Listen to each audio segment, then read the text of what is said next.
Hello!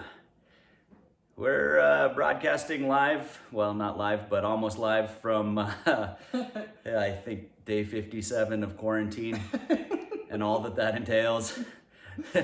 You know, everything from no money to relationship strife. We're having a good time, though. So this is episode 2 for a Fern Between Us, and I'm Michelle. I'm Jesse. This is Karen, our co-worker, who is not a Fern, we know. Still encourage you to see Zach Galifianakis' show if you haven't, so you get that reference. We are 2 of the 4 owners for Vivac Winery. And so that's an important part. That's what we're going to be tasting is some of our wines every single week. We understand that you are in quarantine and you need to drink whatever you want. Our winery, what's the name of our winery? I just said Vivac. Oh, did you? Okay. I thought you were going to be like you know that one podcast? That one podcast! Yeah. Our favorite podcast. Such a great about podcast. Drinking. Such a great podcast. But anyway, they're great. Check them out. Maybe we'll name them later. If they heckle us on email or whatever. Yeah, there you go. So we want to jump right into wine tasting. So hopefully you have a glass of something tasty in your hand, and hopefully as we taste through these, you're going to be excited to place an order and get these in your home. So let's start with the Gruner Veltliner. This is from our 1725 vineyard, and tell us a little bit about the winemaking here. Gruner Veltliner is an awesome grape. We love, it's kind of like call it like a medium-bodied white wine. So not heavy like a Chardonnay, but not light like a Chenin Blanc, say, but kind of right in the sweet spot. Maybe more like a Sauvignon Blanc, body-wise and style-wise, stylistically. We chose this grape because it grows great here. It won't get killed by the cold winters that we can have here in northern New Mexico. Originally an Austrian grape. Right, they grow it kind of like on the eastern slope of the Alps. Anyway, this is a great one. We grow it here. I believe it's our most popular, our biggest seller that grows in our vineyard, and we love it. So a couple of years ago, we had a late freeze come in. We had to light fires around the periphery of the vineyard in order to keep the freeze from landing on the grapes that were just starting to bud out. So does it look like that's going to happen this year? Have you? You know, you can never tell. You can never tell right until the last day. I mean, the problem is that every spring it gets warm most of the days, and then you get a slight dip in temperature, and that night it may end up cooling off below the 32 degrees and freezing out your grapes. So what we can do in situations like that, there's a lot of different mitigation techniques, but what we've done the only time that we've needed to in the last 7 years was to build fires, little tiny fires all the way around the vineyard. We asked all of our friends, family, neighbors, wine club members to come out and stoke fires. And if that does happen and we're still in social distancing, the fires are at least 6 feet apart. So I do think this is essential. That's a good point. So last time it was a big party. I mean, not a big party. There was a few of us, but it was a lot of fun. We stayed up all night. We could feel the moment when the dew started freezing, just falling out on our skin. And that year we sustained maybe 5% frost damage when I think we would have been more like 75 or more.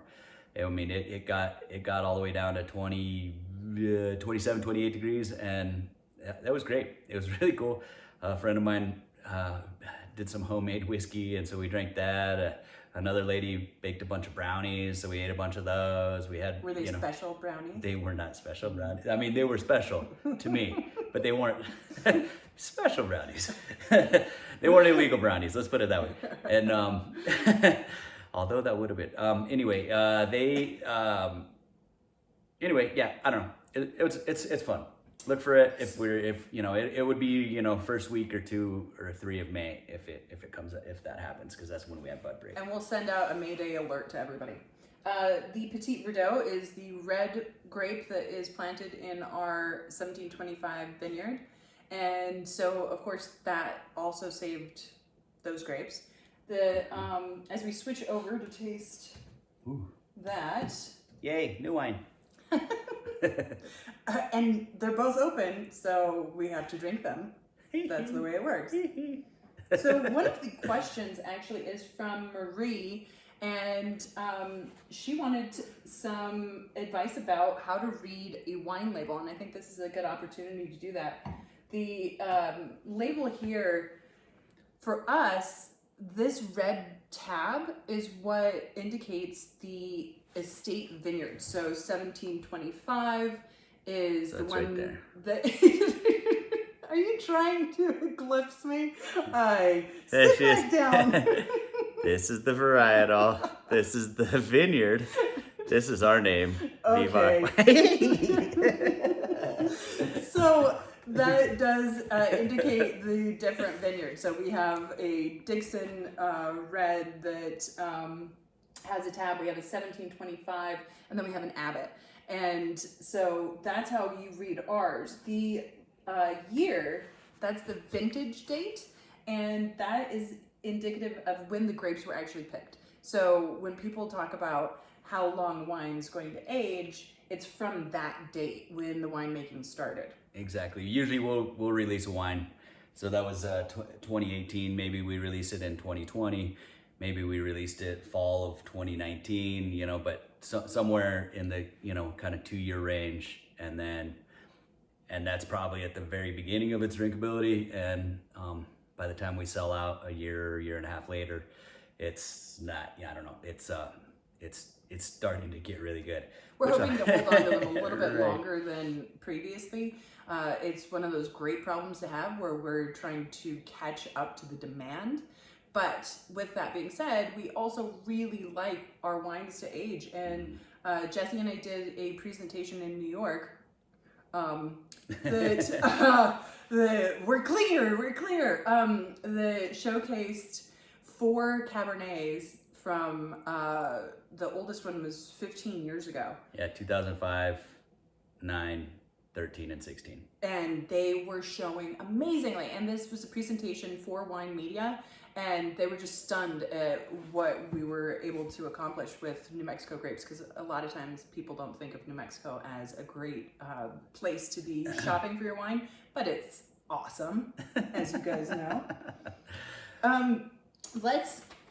Did you have anything else to say about the Petit Verdot? It's fantastic. Petit Verdot is one of the 5 grapes, one of the 5 red grapes traditionally allowed in Bordeaux region, which is now changing, but that's a different story. Almost never done as a varietal in France. There's a handful of people that do it here in the States. It started to pop up. It's a great. It's to me, this is one of my favorite grapes that we're growing right now. It's super floral, which is kind of rare in a red, and I think that's part and parcel to why we've been just garnering so many medals this year. Like we started participating in a lot of wine competitions and stuff, and international wine competition. This one has got us more golds than anything else. So yep. There you go. And I'm sorry, I realized I didn't really answer all of Marie's question with label reading. So in order to have the state, which is, or the AVA, the place like Napa, Sonoma, is written on the label, it needs to have at least 75% of that area's fruit to make that wine. So that's indicative of what you're going to expect. So you can start to learn what you like by tasting these wines, and if you continually like Napa Cab, then that's going to be a signifier when you're looking at wines that you aren't familiar with. A lot of information is on the back label, which actually TTB would say that's our front label because all the important information's on it. So tricky. But a big part of this is the alcohol. If you're real low in alcohol, under 10%, that's kind of a spritzer aperitif. That's the word I'm looking for. 13.5 is where most of our reds sit.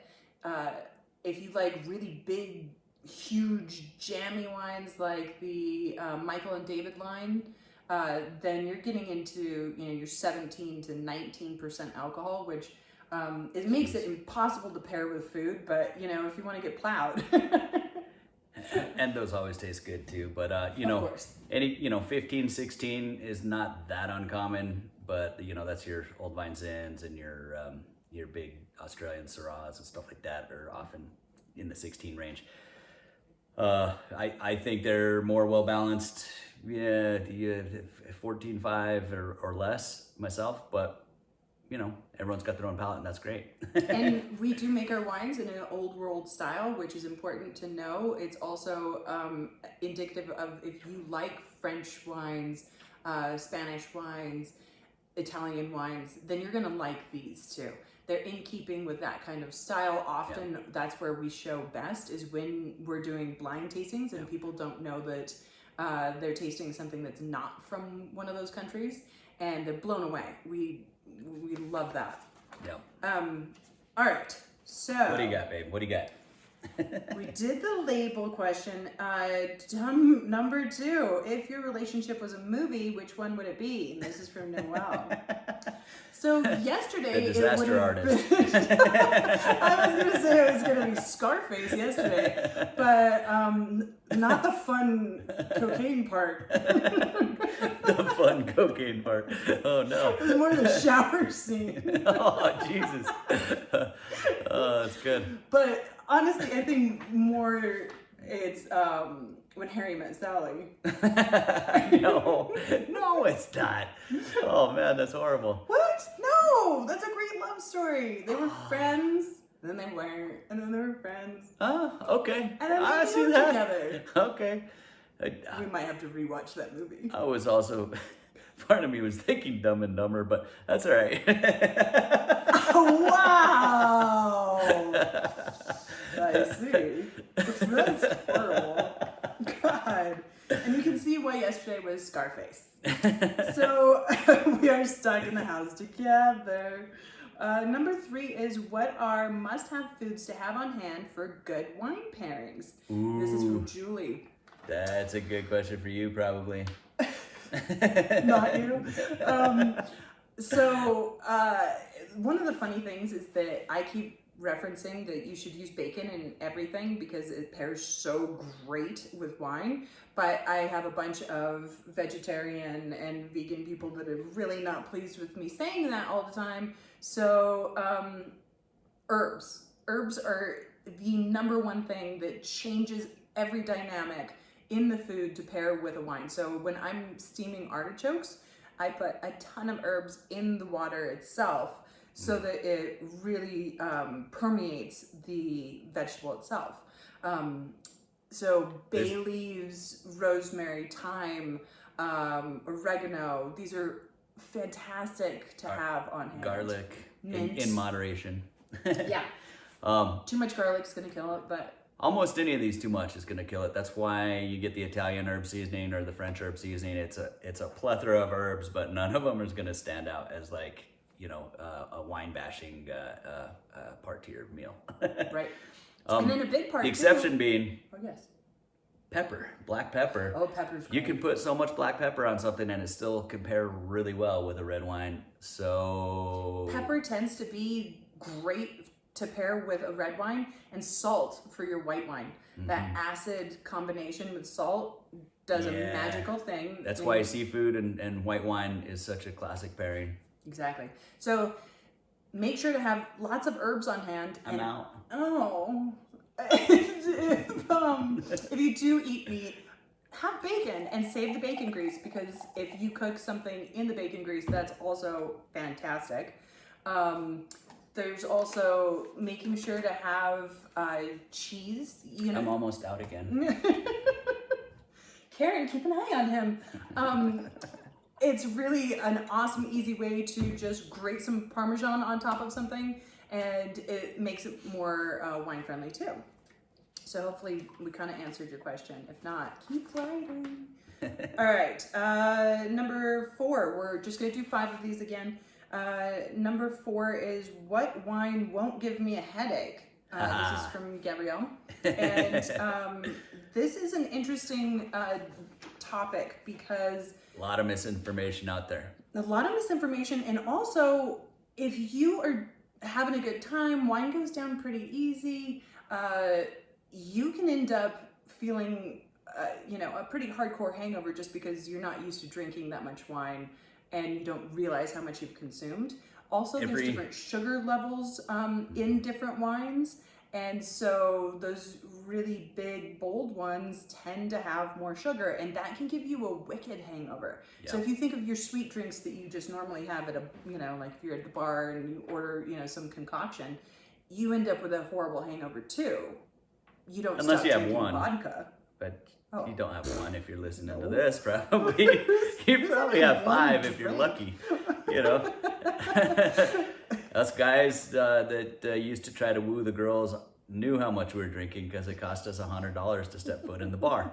Girls, I'm sorry, but you got so many free drinks.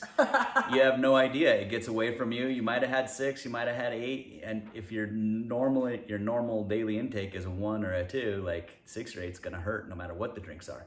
Go ahead. The other thing is different alcohols give a different kind of hangover. So if you're used to beer all the time and you drink wine, you're gonna have a weird hangover, compared to what you're used to, and that's gonna feel worse. Just like you never drink tequila and you have tequila once, your tequila hangover is just horrific. But if you had tequila every day, that wouldn't be so weird, but the beer hangover would be weird, or whatever. So it's the same with wine. If you're drinking wine on a daily basis, you'll get used to that hangover, unfortunately, and it won't hurt so bad. But we know you're all trapped in your house, so drink. Exactly. She's totally right about the sweet.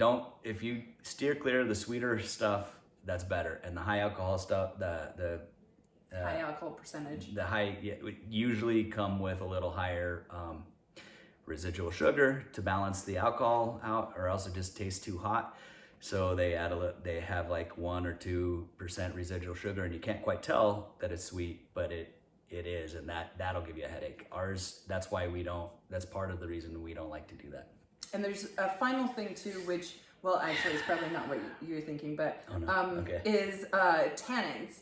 Tannins are a histamine, and so they can actually create a headache if you're already having allergies. You might be more susceptible, so it might be seasonal that you have more issues than not. Red wines get tannins from not only the skins and seeds, but also from the oak aging. So if you're noticing that, stick to whites or start looking at red wines that aren't aged in oak. So there's some from southern Italy that would do that. Our rosés are not aged in oak. They're phenomenal. It's a little bit bigger body style than a straight white, which makes it perfect for a red wine drinker too. Yeah. And day drinking. And the final note, which is what Jesse was already anticipating, is people think it's sulfites. And no, it's not. Sulfites are naturally occurring. Anyway, so a wine that doesn't have sulfites added can't age, which also means that vintage date that we were talking about earlier on the label, you got to get after it and drink that baby because it's going to turn into vinegar. And so the skepticism around I have a allergy and it's just ridiculous, and this is the basis of the whole natural wine push these days. I have to say it's totally ill-advised, man. These are horrible wines. So often, I'm struggling. I swear to God, I've had so many, and I'm struggling to find even 1 or 2 that are slightly passable. And so it's naturally occurring in the wine itself. They aren't adding, but it's still there. So if you have a sulfite allergy, drinking these organic wines isn't possible. It doesn't help you. It doesn't. You'd have an anaphylactic shock fit. Or it's the people that have I can't remember what it's called, but I guess that's not it. It's not an allergy. I guess it is an extreme allergy. Yeah, that's right. But they know they can't drink wine. They also can't have any kind of tomato sauce. They can't have any number of, fruits and vegetables that are sprayed with this stuff in the grocery stores. They can't have. Even bottled water has sulfites in it. Right, exactly, and that's it's a preservative. It's a natural preservative. And it's there. It's there for a reason. It's our friend. It's a good thing, but except for those few people. But you know who you are already, and if you think that you are, but don't know it for sure, you haven't been diagnosed, you aren't. That's for sure. Yeah, it's probably that you have an issue with the. You almost died one time, and that's how you know that you know. That's sorry to laugh at that. That's terrible. But it is probably the issue with the histamine, and not that. Yeah. All right. So our final question for today is: you guys work together and have been married a long time. Now you are in quarantine together. What is the secret to your success? And Yay! This person wanted to stay anonymous. And I can't tell you how fitting that question is this week. That's really funny. We woke up on the wrong side of the bed today. But other than that, we do phenomenally. And I think it comes from, I'll say my part, and you can disagree with me. I was going to say. See that whole live, we're not going to edit it. It's one take. This is where it gets a little nerve-wracking, but I'm going to let him go. Okay. It's about mutual respect. I think this woman is amazing, and she's way more of an expert than I am in lots of areas of the winery and of the world. And I think having, knowing that and respecting that day to day is actually the only way. Of course, I think I'm right a lot of the time, but but I also know she's right a lot of the time too, even if sometimes when it feels like I'm right. Oh, that was really cute. I totally agree. I think having respect for each other is huge. I think it has been, we're married 16 years? 16. And, right? Oh, 4, yeah, 16. 15 and a half, I guess. Right? Well, with the way this year is going. Day 57 of quarantine, year 57 of marriage. Now that we're stuck together, I don't know. It feels like forever. No, but we had to learn early on some parameters around working together and then living together and saving our marriage, because it's really hard to turn off the constant of the workday, and things come up, and I want to just be able to sometimes talk to my partner about a work thing, and sometimes I just want to talk to my husband, say I had a real hard day, here's what happened.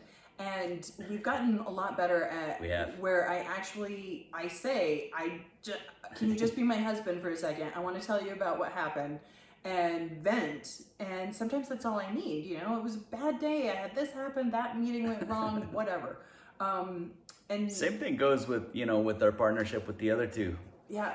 These no good bums down the road that, my brother and his wife, same thing goes. You have to respect each other, have to know that we're all coming from a place of trying to make this thing work and coming to it from our own perspectives and our own ways of thinking and our own life experience, and respecting that those things are an asset, not while slightly inconvenient sometimes, yes, they're an asset overall. And we have fun, and luckily for us, we're in a great industry that's about having fun.